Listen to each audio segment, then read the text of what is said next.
ఇదిగో సరళ, ఒకసారి ఇటు చూడు. అటు ఇటు తిరగడం ఆపుతావా ముందు? ఇంతకీ ఆ వచ్చినవాడు ఏం చెప్పి వెళ్ళాడు నీతో? అత్తయ్య ఇంకా ఏమని చెప్పెళ్ళాలి?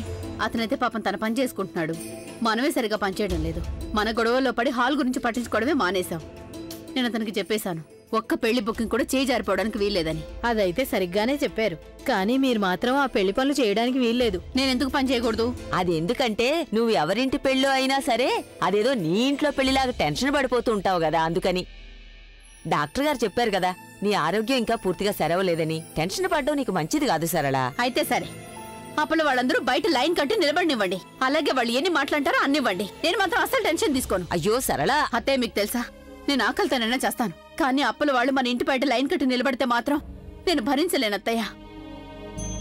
నేను ఎంతో కష్టపడి ఈ హాల్ ని నిలబెట్టుకున్నాను అత్తయ్య, కానీ ఇప్పుడు ఏమాత్రం గందరగోళం జరిగినా మార్కెట్లో నా పేరు పడిపోతుంది. నేనైతే అతనికి చెప్పేశాను, ఇక మీరు ఒక్క బుకింగ్ కూడా వదలకూడదని. సరే, నీకెలా అనిపిస్తే అలా చెయ్యి. మేడం, కుంకుమ భాగ్య హాల్ యజమాని ఇల్లు ఇదేనా? అవును. మీకు ఒక లెటర్ వచ్చింది, ఇక్కడ సైన్ చేయండి మేడం.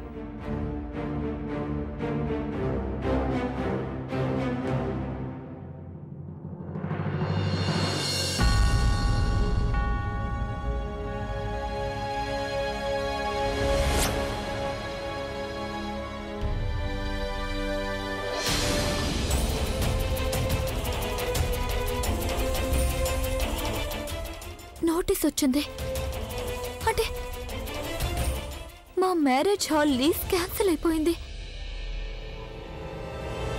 ఇక ఈ హాల్లో అసలు ఒక్క మ్యారేజ్ కూడా జరగదు. కేవలం 2 రోజులు టైం ఇచ్చారు. 2 రోజుల్లో ఈ హాల్ని ఖాళీ చేయాల్సి ఉంటుంది. ఓ గాడ్!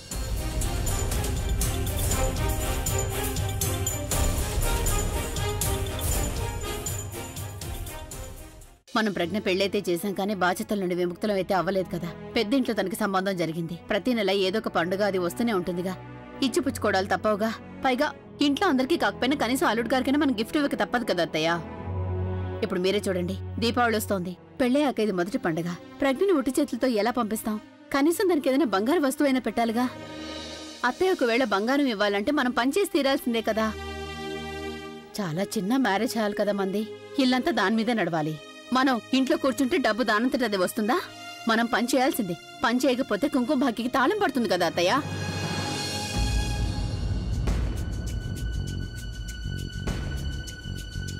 నాకిక్కడ ఎవరి మీద ఎలాంటి నమ్మకం లేదు. నాకెవరు సహాయం చేయాల్సిన అవసరం కూడా లేదు. నాకు తెలుసు ఎవరు నాకు పనికిరారని. ఏదైనా నేను ఒక్కదానే చేసుకోవాలి. ఇన్నేళ్లుగా ఒంటరిగా అన్నీ చేసుకుంటూ వచ్చాను. ఇక ముందు కూడా అలాగే చేసుకుంటాను. అలాగే నీకెలా చెయ్యాలనిపిస్తే నువ్వు అలాగే చెయ్యి. ఉదయం మ్యారేజ్ హాల్లో నిశ్చితార్థం చూసుకో, సాయంత్రం పెళ్లిళ్ళు చేసుకో, మరుసటి రోజు రిసెప్షన్ చేసుకో. కానీ నేను చెప్పేది మాత్రం జాగ్రత్తగా గుర్తుపెట్టుకో. నీ ఆరోగ్యం ఇప్పుడు ఏమాత్రం పాడైనా సరే మ్యారేజ్ హాల్కి నేనే స్వయంగా తాళం వేస్తాను. అరే, ప్రాణం కంటే ఏది ముఖ్యం కాదు. ఎందుకు అర్థం చేసుకోవటం లేదు? ఇప్పుడు నువ్వు ఏమాత్రం టెన్షన్ పడినా దానికి రెట్టింపు టెన్షన్ నాకు వస్తుంది. నువ్వు ఎవరి గురించి ఆలోచించకపోయినా కనీసం ఈ ముసలిదాని గురించైనా ఆలోచించాలిగా. పెద్దదానిగా చెప్పాల్సింది చెప్పాను. ఆ తర్వాత నీ ఇష్టం. నీకెలా చేయాలనిపిస్తే అలా చెయ్యి.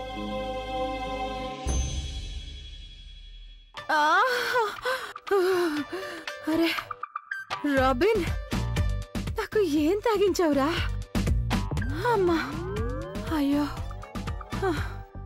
అమ్మా, చాలా చాలా నొప్పిగా ఉంది. చెప్పాను కదా, బయట ఏది పడితే తినకూడదని. ఇప్పుడేమైంది? కడుపు నొప్పిగా ఉందా? మందెక్కడుంది? రాజు, ఏంటి నువ్వు సరిగ్గా టైం చూసుకుని నా మీద కోపం చూపించడానికి ప్రయత్నిస్తావు? నువ్వు నాకు ఎంత డబ్బు ఇచ్చేస్తున్నావని బయటకు వెళ్లి రెస్టారెంట్ లో భోంచేసి రావడానికి?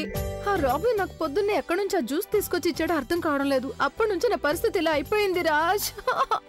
దానికి నువ్వు నా బుర్ర ఎందుకు ఇలా తింటున్నావు? లే లే.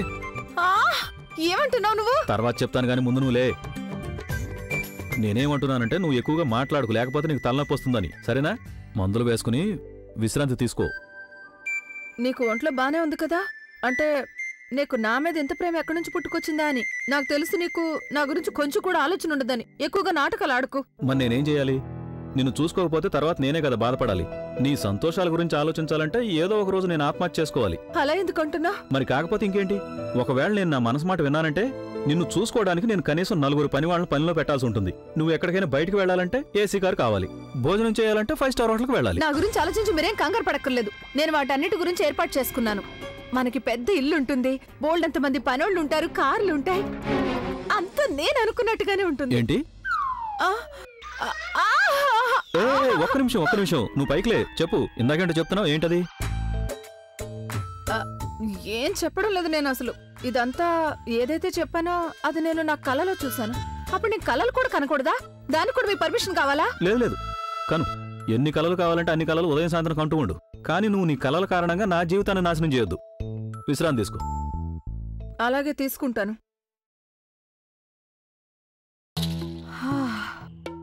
వెళ్ళిపోయాడు. మతిపోయిందా ఏంటి నీకు? అలా ఎలా రాజు ముందు నోరు జరుతావు నువ్వు? రాజుకి ఏమాత్రం అనుమానం వచ్చినా సరే చేతి వరకు వచ్చిన లాటరీ అలా చేయి జారి వెళ్ళిపోతుంది వెనక్కి. కానీ లాటరీ అయితే నాకు ఖచ్చితంగా వస్తుంది. అది కూడా చాలా పెద్దది. పెద్ద ఇల్లు, బోలెడంత మంది నౌకర్లు, బోలెడని బళ్ళు. భలే వైశాలి, భలే.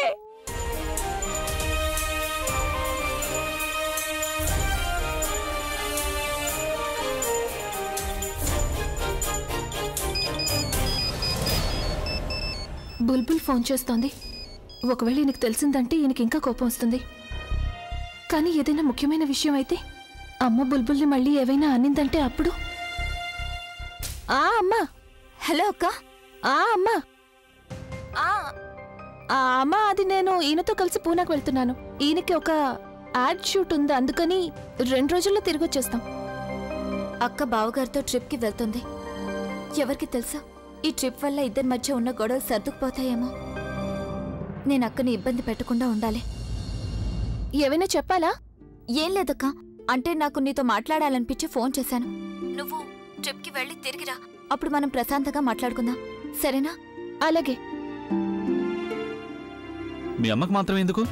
వీధిలో అందరికీ చెప్పొచ్చు కదా నువ్వు నాతో పాటు యాడ్ షూటింగ్ కోసం వస్తున్నావని. అయితే అబద్ధం చెప్పాలా అమ్మతో? మీరేదో నన్ను ఊరికే. నువ్వు ఇంకేం మాట్లాడుకో. నాతో పాటు రావాలని అనుకుంటే నా రూల్స్ ని పాటించాలి. రూల్ నెంబర్ 1, నువ్వు ఏమీ మాట్లాడకూడదు. రూల్ నెంబర్ 2, నేను నీకు ఏం చెప్తానో నువ్వు అదే చేయాలి. ఇక రూల్ నెంబర్ 3, నువ్వు నన్ను ఏ మాత్రం ఇబ్బంది పెట్టకూడదు. నీకు ఈ రూల్స్ అన్ని ఓకే అనుకుంటే నువ్వు నాతో పాటు రావచ్చు, లేకపోతే వెళ్తున్న బండిలోంచి దూకేయచ్చు. ఓకే? ఏం నువ్వేం మాట్లాడలేదు? మీరే కదా ఏమి మాట్లాడొద్దన్నారు. అంటే దీని అర్థం ఒప్పుకుంటున్నావా? ఏమైనా స్మార్ట్ గర్ల్వి నువ్వు. ఇప్పుడేం చేయాలి? ఎవరిని హెల్ప్ అడగాలి? నాకు అసలు ఏం చేయాలో తెలియడం లేదు. సురేష్ని హెల్ప్ అడిగి చూస్తాను. అర్చన, హాయ్. ఎలా ఉన్నా? ఇంట్లో అందరూ ఎలా ఉన్నారు? ఆంటీ గారు, సురేష్. ఇంతకీ సురేష్ చాలా రోజుల నుంచి కనిపించడం లేదు, ఎక్కడున్నాడు? అది అన్నయ్య మా పాతింట్లో కొంచెం ప్రాబ్లమ్స్ నడుస్తున్నాయి కదా, అందుకని అన్నయ్య అమ్మని తీసుకుని అక్కడికి వెళ్ళాడు. నేను కూడా వెళ్ళాలి, కానీ నా క్లాసెస్ పూర్తయిన తర్వాత అక్కడికి వెళ్ళగలను. అలాగా? అది వాళ్ళు ఎప్పుడు తిరిగి వస్తారు? 1 వారమైనా పట్టొచ్చు అనుకుంటున్నాను. అసలు ఏమైంది? ఎందుకంత కంగారుగా కనిపిస్తున్నావు? ఏమైనా ప్రాబ్లమా? లేదు. అదేంటంటే నువ్వు ఒంటరిగా వెళ్తున్నావు కదా, అందుకే అడిగాను. ఇలా చూడు, నువ్వు చాలా జాగ్రత్తగా ఉండు. నీకేమైనా అవసరం అయితే గనుక నువ్వు వెంటనే నాకు చెప్పు, సరేనా? Thank you. Take care.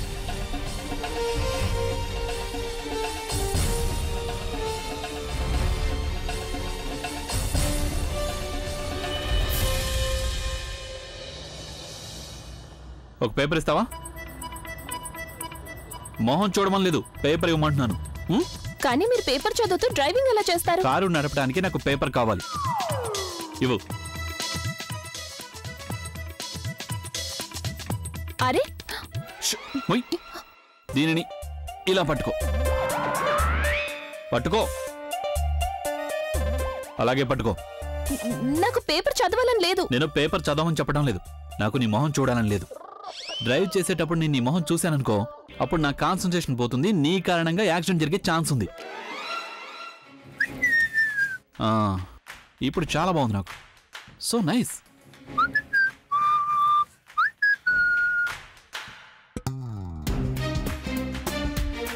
Bore కొడుతుంది. సరదాగా ఏమైనా చేయాల్సిందే. ఎలుక, మీ కార్లో ఎలుకుంది. ఎలుకలేదేం లేదు, నోరు మూసుకొని కూర్చో. ఏం చేస్తున్నారు? చెప్పాను కదా, మాట్లాడకుండా ఉండలేవా? స్టీరింగ్ అటువైపు ఉంది, ఇటువైపు ఏం చేస్తున్నారు? డ్రైవ్ చేస్తున్నాను. డ్రైవర్ లేకపోతే డ్రింకా? అది నా చేతికి ఇవ్వు. ఇవ్వను. నీకే చెప్పేది ఇవ్వు. ఇవ్వను. నువ్వేమనుకుంటున్నావు, నేను స్వయంగా తీసుకోలేనా? అరే స్టీరింగ్, అయ్యో మీరేం చేస్తున్నారు? అరే స్టీరింగ్ వదిలేసి డ్రైవ్ చేయకండి. మీరు ఏం చేస్తున్నారు? ఎదురుగా వెహికల్ వస్తుంది. అరే వెహికల్స్ ఎదురుగా రాకపోతే పైనుంచి వస్తాయా? అరే స్టీరింగ్ వదులు. వద్దు. నీకే చెప్పేది ఏం చేస్తున్నావు? స్టీరింగ్ వదులు. అరే నేను ఏం చేస్తున్నావు? వదలను, స్టీరింగ్ వదులు. ఏ హో!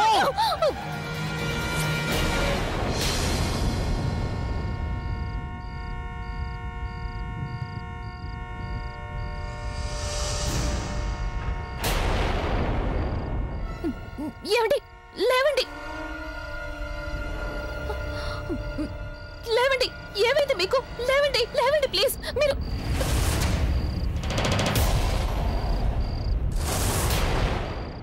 ఏమండి, లేవండి మీరు.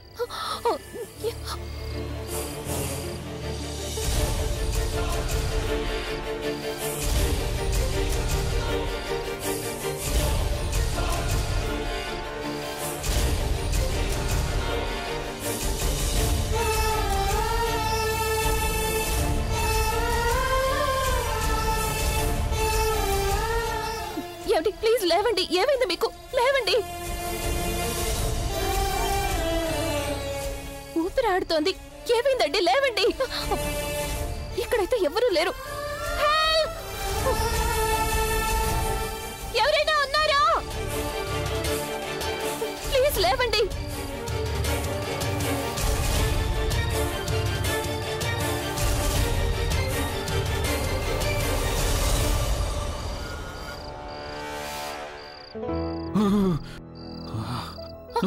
ఏం చేస్తున్నావు నువ్వు? మీరు బానే ఉన్నారు. ముట్టుకోకు. ఏం చేస్తున్నావు?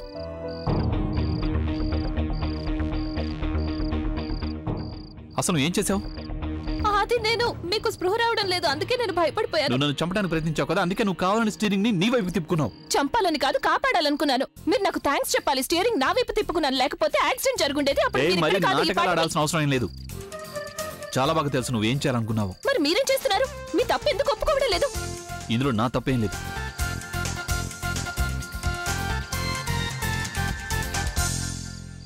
మీవి రెండు తప్పులు.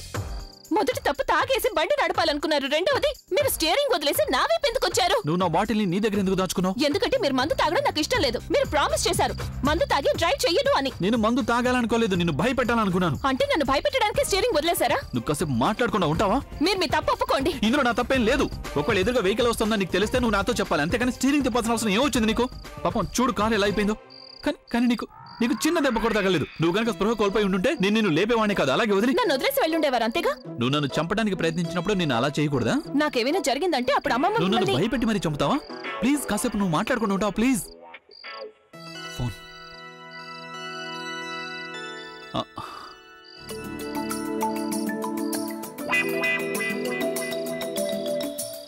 వచ్చేదారిలో దగ్గరలో ఒక దాబా చూశాను. నీకు ఆకలిస్తోందా? ఆకలి కోసం కాదు, అక్కడికి వెళ్తే సాయం అడగచ్చని. సహాయం కోసం నేను వెతుకుతాను, నువ్వు మౌనంగా ఉంటే చాలు. ఈ ఫోన్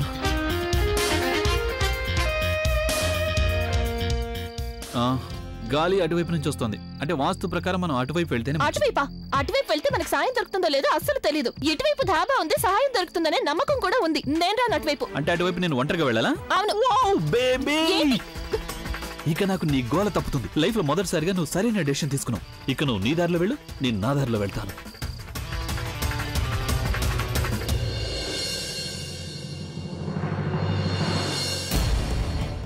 ఏం చేయాలి? నాకు అసలు ఏ సొల్యూషన్ దొరకడమే లేదు. అప్పుడే ఒక రోజు గడిచిపోయింది. ఇంకా నా దగ్గర కేవలం ఒక్క రోజు మాత్రమే ఉంది. ఆ తర్వాత వాళ్ళు వచ్చి మా మ్యారేజ్ హాల్ని ఏదో ఒకటి చేసి తీరాలి.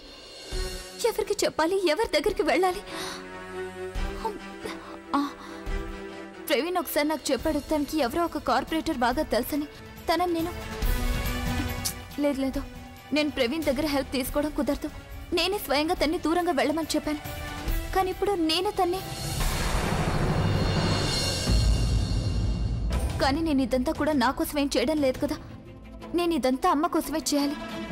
అమ్మకి బిఎంసీ నోటీస్ గురించి తెలియడానికి ముందే నేను ఏదో ఒకటి చేసి తీరాల్సిందే.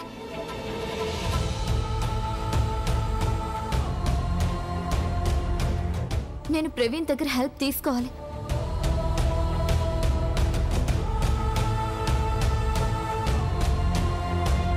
The number you are trying to call is out of coverage area. Please try again later. అసలు తన ఫోన్ కలవడం లేదెందుకు? నేను వాళ్ళ ఇంటికి వెళ్ళి కలుస్తాను. అసలే నాకు టైం చాలా తక్కువగా ఉంది.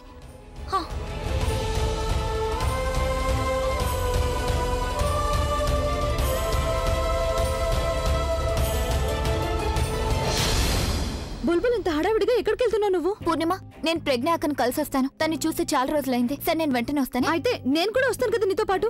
వద్దు పూర్ణిమ, చూడు అమ్మ ఆరోగ్యం బాలేదు కదా. అదే కాకుండా అమ్మకి నాన్నకి ఏమైనా అవసరం వచ్చిందంటే అప్పుడు నువ్వు ఇంట్లోనే ఉండాలి, సరేనా?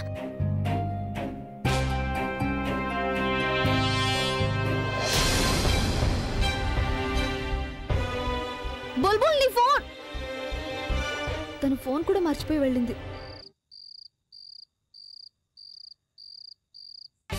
తను నాతో రాకపోవటం చాలా మంచిదైంది. తను ఎక్కడైనా తప్పిపోతే ఇంకా బాగుంటుంది. అలాగే తనని ఏదైనా అడవి జంతువు తినేస్తే ఇంకా బాగుంటుంది. తను లేకపోతే ఈ దారి కూడా చాలా బాగుంది. తను పక్కనుంటే బాగున్న దారి కూడా భయంకరంగా అనిపిస్తుంది.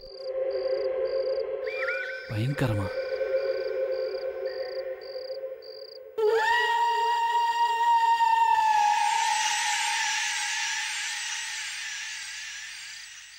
లేదు, ఏం లేదు. భయపడాల్సిన అవసరం లేదు. ఆ కళ్ళజోడు కంటే ఇది అంత భయంకరంగా అనిపించట్లేదు నాకు. కానీ ఒకవేళ తన చెత్త నోటి తన్న మాట నిజమైపోయిందంటే, ఒకవేళ నాకు ముందు ఏం కనిపించలేదంటే నేను ఫోన్ చేస్తాను. నెట్వర్క్ కూడా లేదు.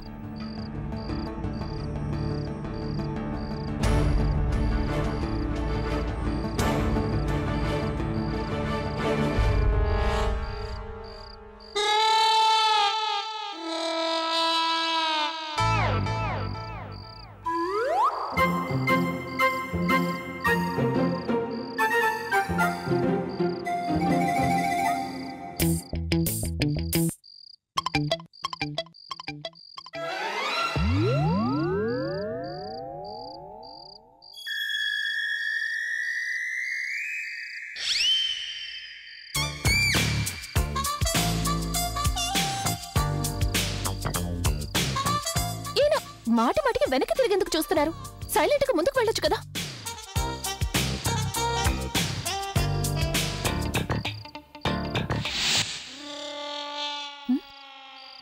ఉన్నట్టుండి ఎటు వెళ్ళిపోయారు? ఇప్పుడు ఎలా?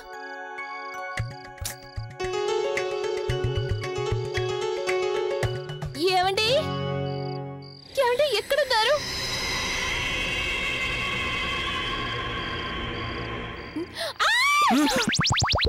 ఏం చేస్తున్నారు? అసలు నాకు ఇక్కడ చాలా భయంగా ఉంది. చాలా ఆపు. నిజంగా నీకు భయం వేస్తుంటే హార్ట్ అటాక్ వచ్చుండేది. అంటే చనిపోయిన తర్వాత మీకు నమ్మకం కలుగుతుందా?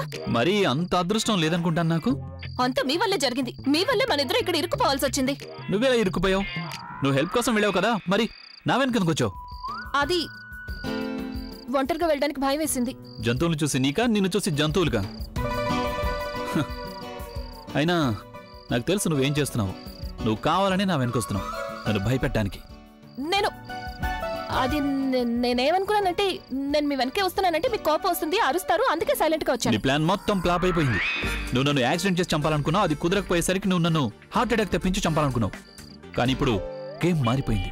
ఇప్పుడు నువ్వు ముందెళ్తావు, వెనకాల నేను వస్తాను. నేనెందుకు ముందు? క్యూలో వెళ్తున్నప్పుడు అంటుంటారు కదా, లేడీస్ ఫస్ట్ అని. మరి అలాంటిది ఎందుకని అడుగుతావే? కానీ ఇక్కడ క్యూ ఏమీ లేదు కదా. క్యూ లేదు, కానీ ఇక్కడ బోలెడని అడవి జంతువులు అయితే ఉన్నాయి కదా, అందుకే నేను నిన్ను ముందు పంపిస్తున్నాను. ఒకవేళ ఏమైనా జంతువులు వచ్చాయనుకో, అవి ముందు నీ మీద అటాక్ చేస్తాయి. అప్పుడు నాకు పారిపోవటానికి టైం దొరుకుతుంది కదా. ముందు నడు. కానీ జంతువులు వెనక నుంచి వచ్చే అవకాశం కూడా ఉంది. ఏంటి మాట్లాడకుండా పద, లేకపోతే నిన్ను నేను తినేస్తాను.